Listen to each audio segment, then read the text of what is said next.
Querido amigo, agora vamos estudar mais um trecho da carta de Paulo aos Colossenses. Hoje o nosso alvo é estudarmos Colossenses 1, 13 até 23.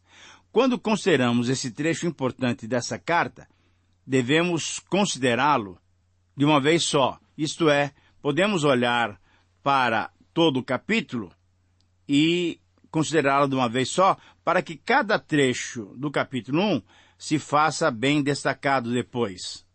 Quando nós consideramos o capítulo 1 de uma maneira única, nós entendemos que ele tem a seguinte mensagem para nós: o senhorio de Jesus Cristo.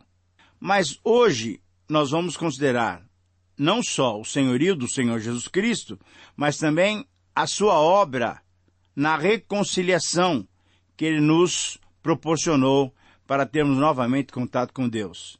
Então, ao fazermos essas considerações, constataremos por que Jesus deve ser considerado prioritário em nossas vidas.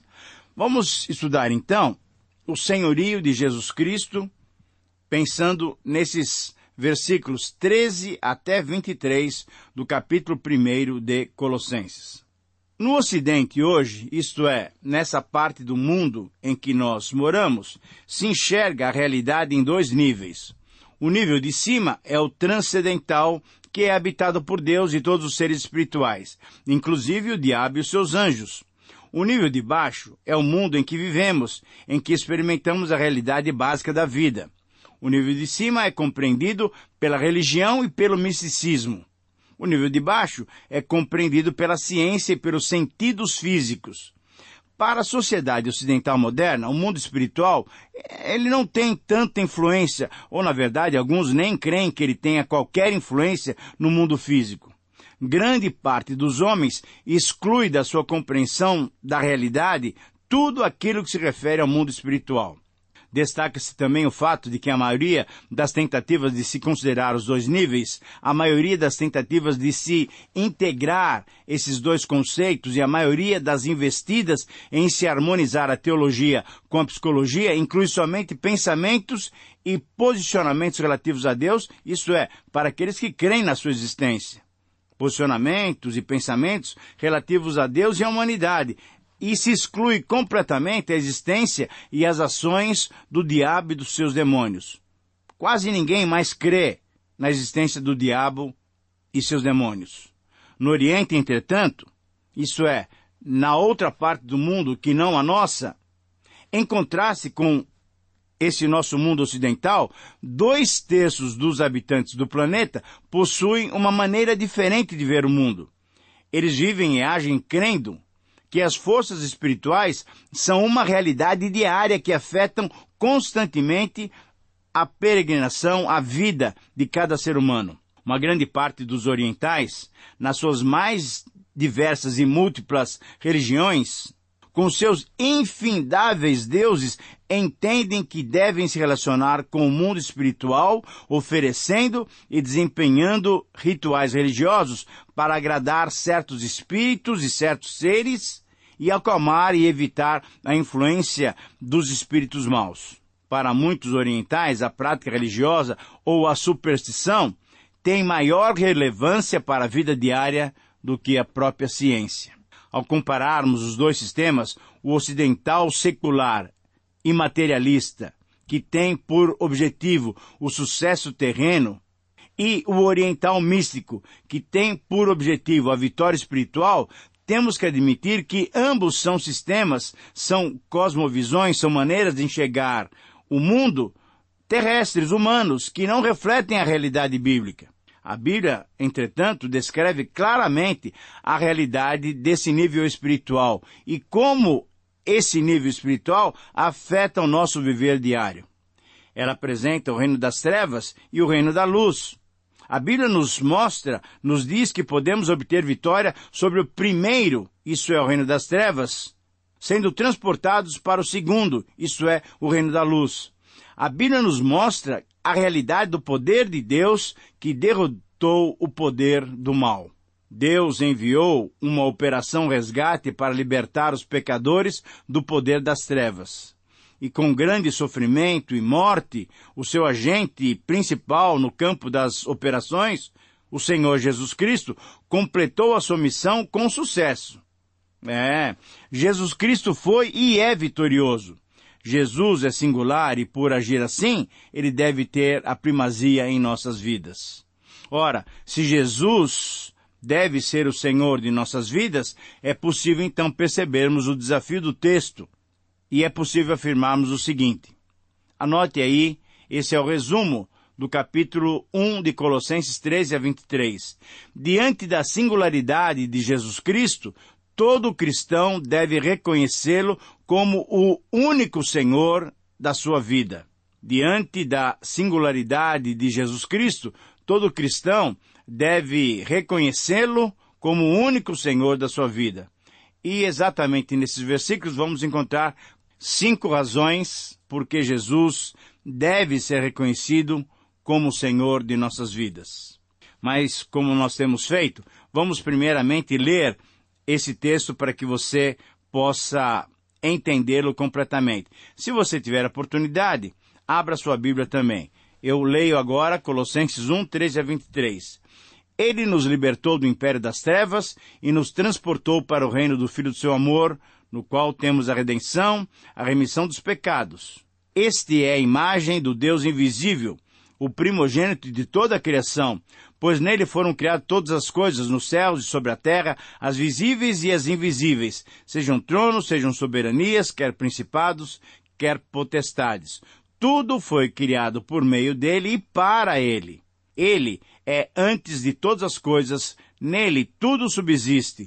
Ele é a cabeça do corpo da igreja, ele é o princípio, o primogênito de entre os mortos, para em todas as coisas ter a primazia. Por quê? Porque aprouve a Deus que nele residisse toda a plenitude e que, havendo feito a paz pelo sangue da sua cruz, por meio dele reconciliasse consigo mesmo todas as coisas, quer sobre a terra, quer nos céus.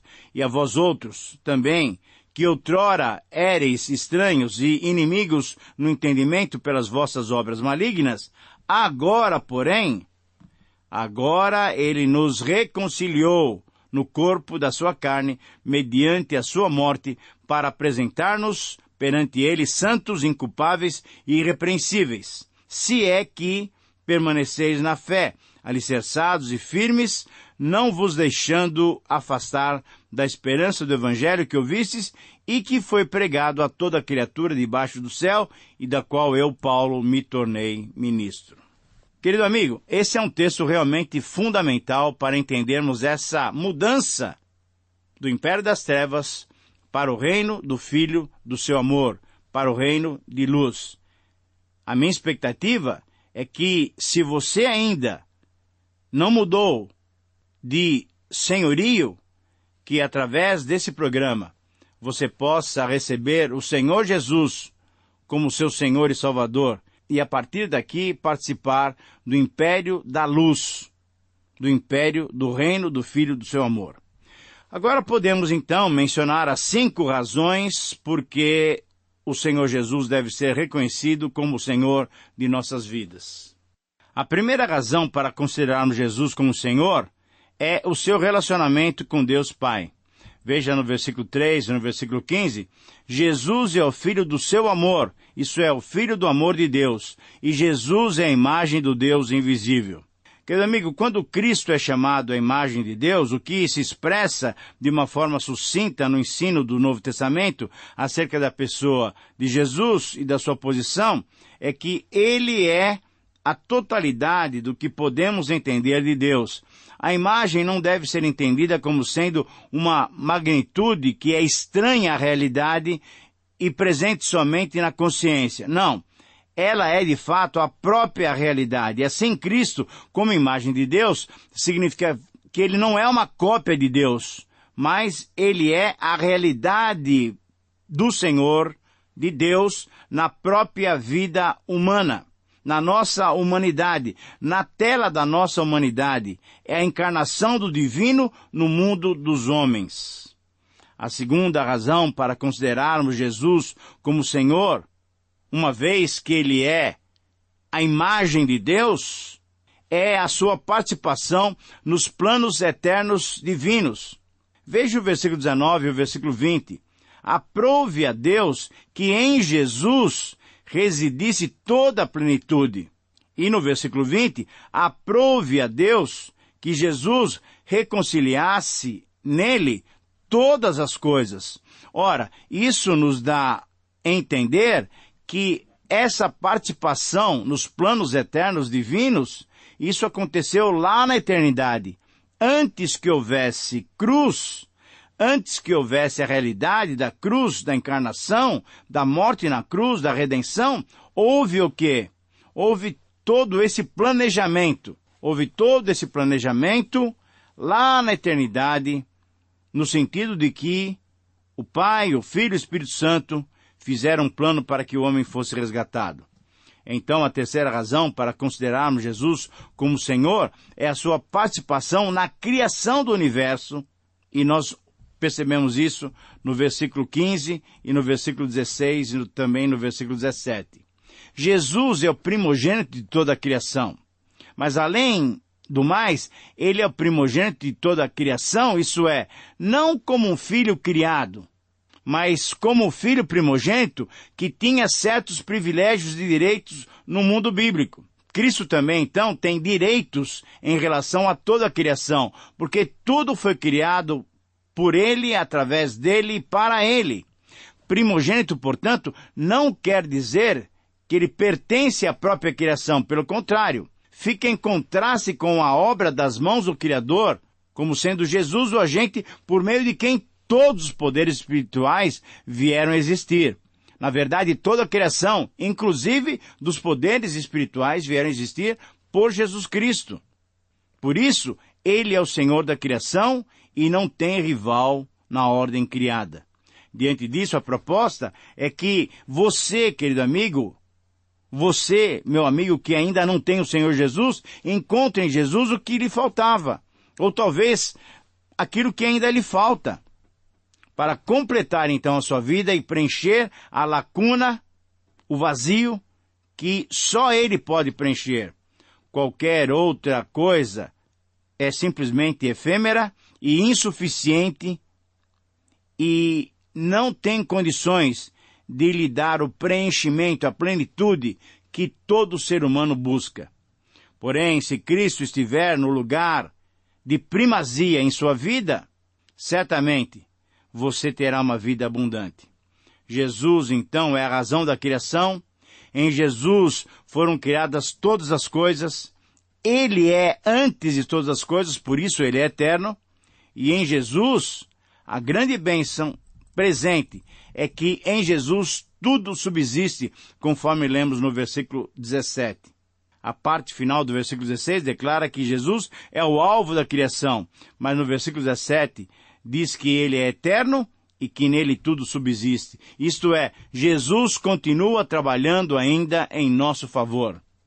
Mesmo que não consigamos aquilo que tanto almejamos, querido amigo, quando nós temos o Senhor Jesus em nossas vidas, nós ficamos plenamente satisfeitos, porque Ele é mais do que suficiente. A quarta razão para considerarmos Jesus como Senhor é o seu relacionamento com a igreja. Veja só o que os versículos 18 e 22 nos mostram. Jesus é a cabeça do corpo, isto é, da igreja. Ele é o princípio, ele é o primogênito dentre os mortos. E isso implica, então, que eu e você, que pertencemos à igreja, um dia também ressuscitaremos. Por isso, o Senhor Jesus deve ter a primazia. E deve ter a primazia, sabe por quê? Porque ele nos reconciliou com Deus. Nós somos um povo reconciliado com Deus. E exatamente agora, a partir do versículo 22, é que nós vemos a quinta razão para considerarmos Jesus como Senhor, porque ele se tornou o ministro da reconciliação. Veja só, Jesus não só reconciliou todas as coisas, como nós vimos no versículo 20, e se refere à reconciliação de todo o universo, de todas as obras criadas. Ele fez, na verdade, a redenção universal. Mas, além disso, Jesus reconciliou a todos que nele creem, derrotando e despojando o inimigo. Veja o versículo 15. Não há possibilidade de nenhum inimigo se opor ao Senhor Jesus Cristo, porque o Senhor Jesus é um Senhor vitorioso. Jesus reconciliou-nos, apresentando-nos aceitáveis a Deus. Veja o versículo 22. Santos, inculpáveis e irrepreensíveis. Essa é a maneira pela qual Jesus nos apresenta a Deus, e essa é a maneira pela qual Deus observa a nossa vida, porque a nossa vida está escondida em Cristo. Jesus nos reconciliou com base na continuidade da fé, alicerçada, firme e cheia de esperança produzida pelo Evangelho. Veja no versículo 23. E Jesus, então, é o reconciliador daqueles que ouviram a pregação da verdade e creram nessa mensagem poderosa. Portanto, querido amigo, considere o Senhor Jesus como o Senhor de sua vida, porque Ele te reconciliou com Deus. E se você ainda não tem essa reconciliação, peça agora pela fé que o Senhor Jesus te reconcilie, te reencaminhe para uma vida plena junto ao Pai. Você considera importante o aspecto espiritual para a sua vida diária? Eu espero que sim. Eu espero que sim. A pergunta então é: a que reino espiritual você pertence? Ou, a que reino espiritual você quer pertencer? Responda essas perguntas. O que Jesus significa para você? Ele já é o teu Salvador? Querido amigo, Jesus Cristo deve ser o Senhor da sua vida. Muito bem, mas vamos aprofundar um pouquinho mais nessa questão da reconciliação. E exatamente eu gostaria de dar uma sugestão para que você considerasse agora especificamente os versículos 20, 21, 22 e 23. Vamos falar sobre a obra da reconciliação.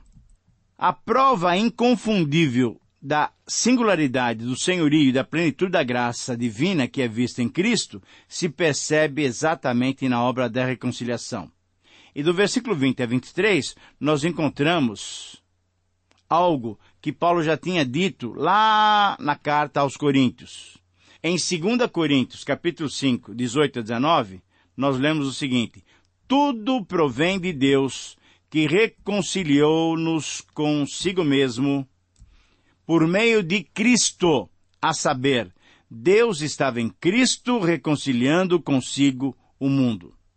Por isso, nós podemos dizer o seguinte, que todo cristão deve valorizar a reconciliação concedida por Deus e efetivada por Jesus Cristo. Eu repito essa frase, que é um resumo desse conceito de reconciliação.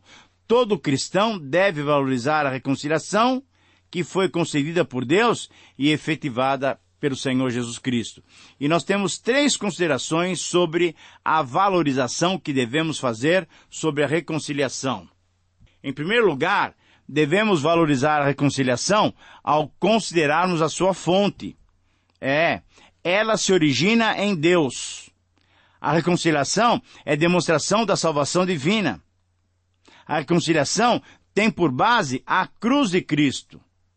Em segundo lugar, devemos valorizar a reconciliação ao considerarmos o seu alcance.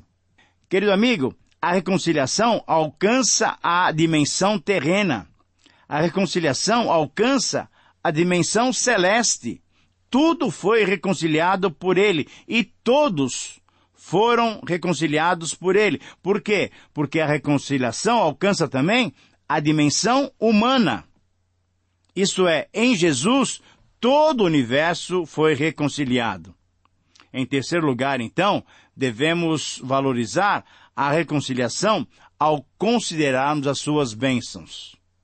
A reconciliação, querido amigo, produz paz com Deus. A reconciliação proporciona mudança de status. Antes eu estava no império das trevas, agora eu estou no reino da luz, no reino do Filho do seu amor. De inimigos e estranhos no entendimento, agora nós nos tornamos salvos, amigos de Deus. E, em terceiro lugar, a reconciliação proporciona-nos um ministério específico. Esse é o grande privilégio que temos. Nós somos agora portadores desse ministério de reconciliação. Querido amigo, eu espero que você seja alguém já reconciliado com Deus. Essa é a minha oração e o meu grande abraço para você. Que Deus te abençoe e até o próximo programa.